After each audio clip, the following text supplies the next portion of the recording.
As insurance companies go, we're very small, and we don't need an expensive data processing system until we do.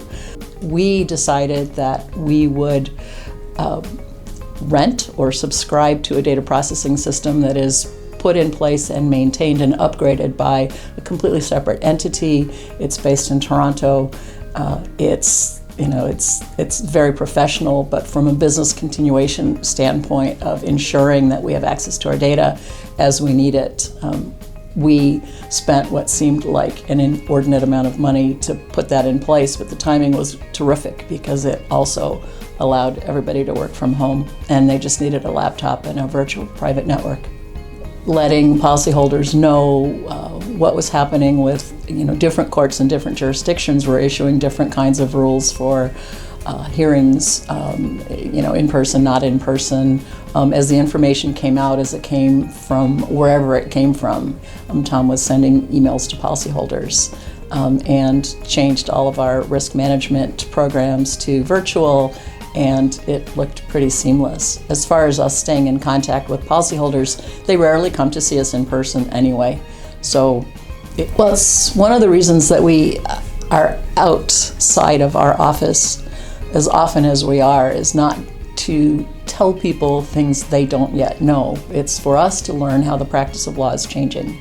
And it changes all the time. So it is imperative for us to understand the risk that we insure, and that means listening to the lawyers. So our policyholders and lawyers are our first resource for expertise. Our staff, they're amazing. And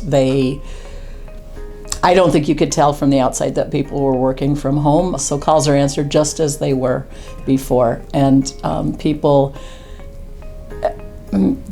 they do what they do. They have tremendous responsibility and they rise to meet it. And then you think about all of what it took to build this company. It took a whole lot of lawyers buying bonds and putting enough money in the bank that we could pay claims, that we could hire staff, that we could do this huge responsibility of protecting lawyers' professional reputations and ensuring that their clients get to the outcome they should have gotten to, but for a lawyer's mistake. I love this job. I learn things almost every day. It's a challenge. All the good things are hard. I love who I work with. I love who I work for. I love the fact that it's ever-changing and ever-challenging, and it's very rewarding to do this and to, but it's just I'm honored to be given this much responsibility, both as the CEO and as an insurer for thousands of lawyers in the state of Wisconsin.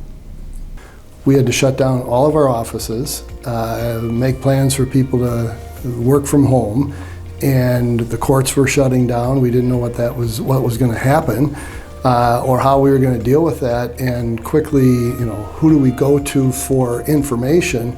The court system really wasn't giving us a lot of good information other than, we're shutting down, and so we had to set up ways to do it. And we talked to our insurers about some of the things we needed to do, and they were sending out information. Oftentimes, frankly, we were getting stuff from Wilmick before we were getting it through normal channels, the government or the court system, and so it was very valuable to us as a firm, especially because we have multiple offices, and we were trying to deal with not only how we move people off-site, but what happens to the ones who didn't want to move off. Could we keep them there? Could we make them go home?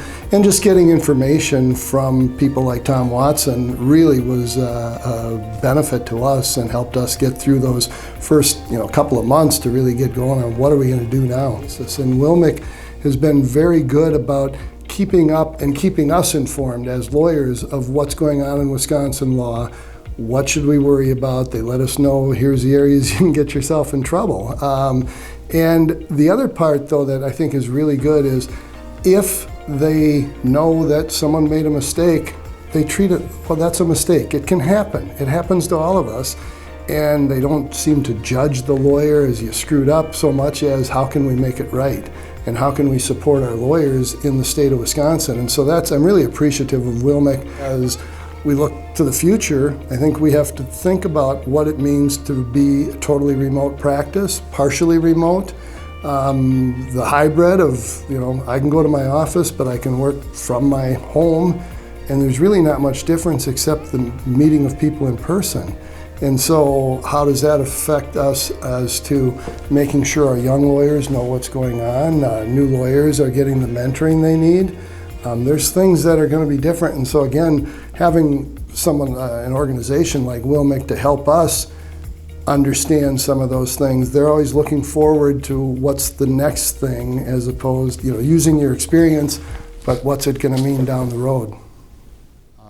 Some 35 years ago, the lawyers in Wisconsin faced crisis because the cost of malpractice insurance was just escalating, it was sky high, and probably for no good reason, it turned out. But the lawyers in Wisconsin formed WILMEC, Lawyers Mutual, and for the purpose of trying to take care of Wisconsin lawyers. And we were one of the first, we were part of the group of lawyers that thought it was a great idea, and we joined, and there was a capital contribution to help fund WILMEC, which ultimately, from time to time, was paid back, and it's all paid back. So we received our investment back, but in return, we actually ended up in a much better place because before you had kind of an anonymous insurance company that you didn't know any of the people, and we started being able to develop a relationship with the folks at WILMEC. I think anyone that's practicing law knows there's some risk to what we do. We want to protect our clients, but we also want to try to avoid the risk if we can. And so I think that's the difference that we found with WILMEC, because as a small town lawyers, it was sort of nice to be able to call people that you already know and try to forestall a problem. Maybe you had a question about something that was headed in a direction you were concerned about, and you can call somebody you knew and say, I have some concerns about whether this might be a problem. And you could actually talk to somebody you knew that understood what we deal with in small practices. So it was really helpful. WILMEC has, for a long time, offered continuing legal education programs aimed at the needs of lawyers. The fact that they're free doesn't go unnoticed. It certainly is an advantage in trying to meet the obligations for CLE, but also to take good courses. And it's also a chance, again, to interact with people from WILMEC. There's a couple different layers of benefit there. The confidence that if you have questions about a problem, and I've had some where you worry about maybe either getting into or exiting a case in some cases, or have a problem, maybe should I even be doing this? They can focus on helping you from the risk standpoint. And it benefits both yourself and the client. That's a benefit you're not going to get anywhere else. I graduated from law school in 1978, and I became a public defender, first in Eau Claire, then in Madison. And I'm not sure we even talked about malpractice, but we knew that if somebody sued us, we were covered by the state. I then went to work for a very long time at the University of Wisconsin Law School, covered. I didn't have to think about it. To talk about private practice, because there's a whole lot of criminal defense lawyers who come at it that way. Maybe not right out of law school, but many do. And then it was time to start talking. And then it was time for me to understand how malpractice operates. It was time for me to pay attention to WILMEC, and time for me to help them understand this is what this is about. But the other great thing they did was to talk about, here's what makes you a good lawyer. Because if you're a good insurance risk, that means you're a good lawyer. And here's what makes you a good lawyer. It was, the big one was, of course, communication, which happens to be near and dear to my heart. That's what I research on, that's what I write about. And one of the things that has always struck me as deeply ironic is that for all that we use language and all that we communicate, because that's all that lawyers do, we don't know very much about it, and we often aren't very good at it. And that is the message that WILMEC comes in with, loud and clear, and I love that message. I love it, and I understand. I know some lawyers are like, it's not fair. It's not fair because these lawyers are new. Well, I think Dabble Smart is a great message. Wilmec came into being out of a necessity. There was a crying need for a meaningful, affordable insurance package that particularly for the small firms and sole practitioners. And when the company was instituted in 1986 and thereafter, they've had their claims lawyers be people who have also been practicing lawyers. So I think they have demonstrated over the years a good feel for the needs of their insureds because they've been in their places and they've been consistently good with handling the claims that come in, analyzing them for the particular needs of the insureds in the given cases, and keeping in mind the greater good of the mutual company that means everybody who's an insured has a stake in the profitability of the company. The ones that came to me were always in good order. They'd been analyzed before they came to me. I did my own analysis. I shared that with the company. They were very responsive to my thoughts, and we worked as a team toward a good outcome. Wilmec's always been very good about paying close attention to the files even after they've been referred out to outside counsel. Every case has its own personality, and it's driven by the facts, by the law that applies to those facts, and by the personalities of the insured and the claimants. Those are all strong factors.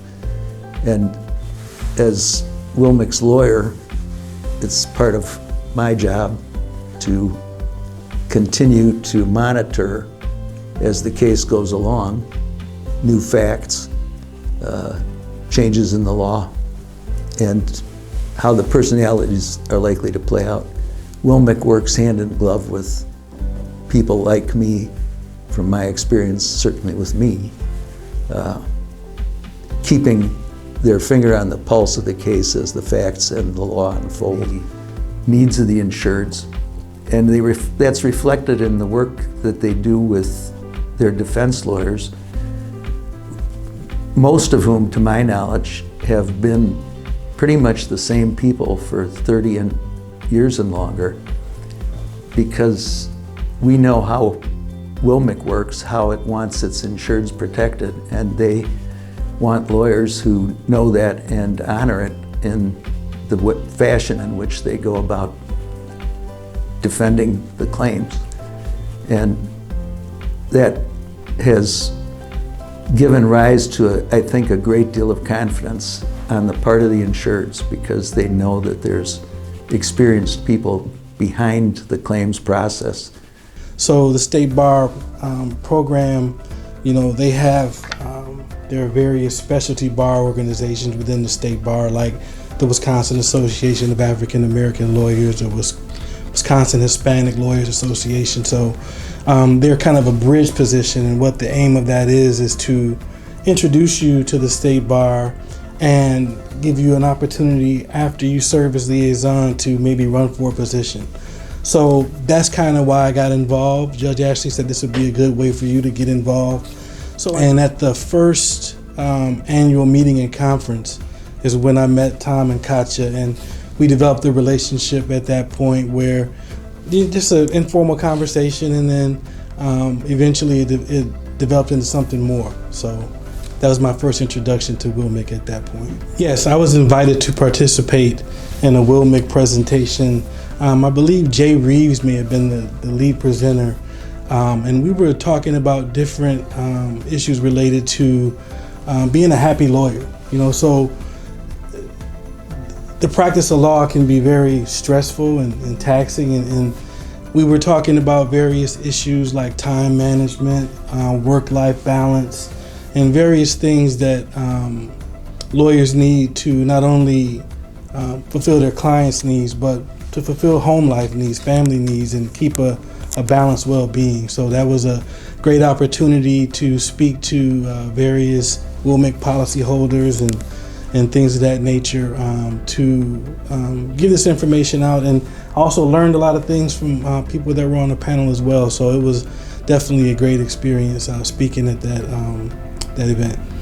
So after developing a relationship with Katja and Tom and WILMIC in general, I was in a position where I was again on the Wisconsin Association of African American Lawyers board.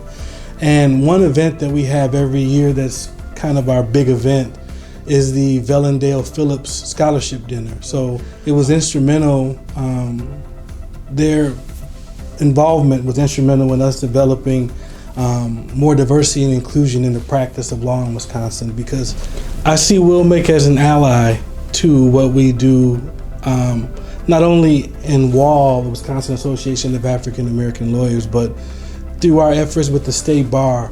Through our efforts, I'm also I also serve as treasurer on the Wisconsin Trust Account Foundation board. So everything that I do to improve the practice of law in Wisconsin and how we serve, how we provide access to justice for civil legal aid, for instance, and things like that. All of those things are intertwined, and I think that WILMIC is making efforts to help all of those different issues and organizations that I serve through these connections that we've made.